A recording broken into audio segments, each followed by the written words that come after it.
मित्रांनो, 15 ऑगस्टला श्रीकृष्ण जयंती आहे. श्रीकृष्णाचा जन्मोत्सव या दिवशी साजरा करण्यात येणार आहे.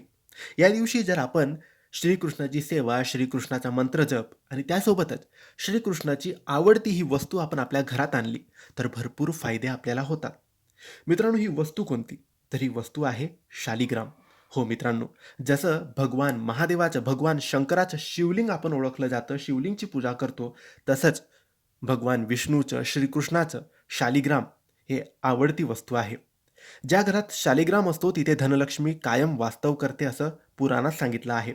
घरातील भांडणं, नकारात्मक ऊर्जा, अशांती दूर होते. व्यवसायात वाढ होते, नोकरीत यश आणि आर्थिक स्थैर्य येते. पूर्वजन्मी व या जन्मातील पापे नष्ट होतात. घरातील सदस्यांचे आरोग्य उत्तम राहते, दीर्घकालीन रोग कमी होतात, घरातील वातावरण भक्तिमय व सात्विक राहते. मृत्यूनंतरही उत्तम लोकांचा लाभ होतो, मोक्षमार्ग सुकर होतो. मित्रांनो, रोज शालिग्रामला पाण्याने किंवा पंचामृताने स्नान घालावे. आता हे शालिग्राम कुठे ठेवायचं? तर हे शालिग्राम नेहमी तुळशी वृंदावनात ठेवायचं. तुळशी पत्राशिवाय शालिग्रामची पूजा केली जात नाही.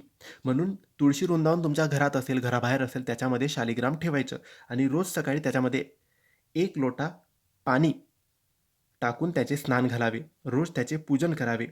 मित्रांनो, नक्की तुम्ही श्रीकृष्ण जयंतीनिमित्त घरात शालिग्राम अवश्य आणा. ऑनलाईन सुद्धा शालिग्राम मिळते. धन्यवाद.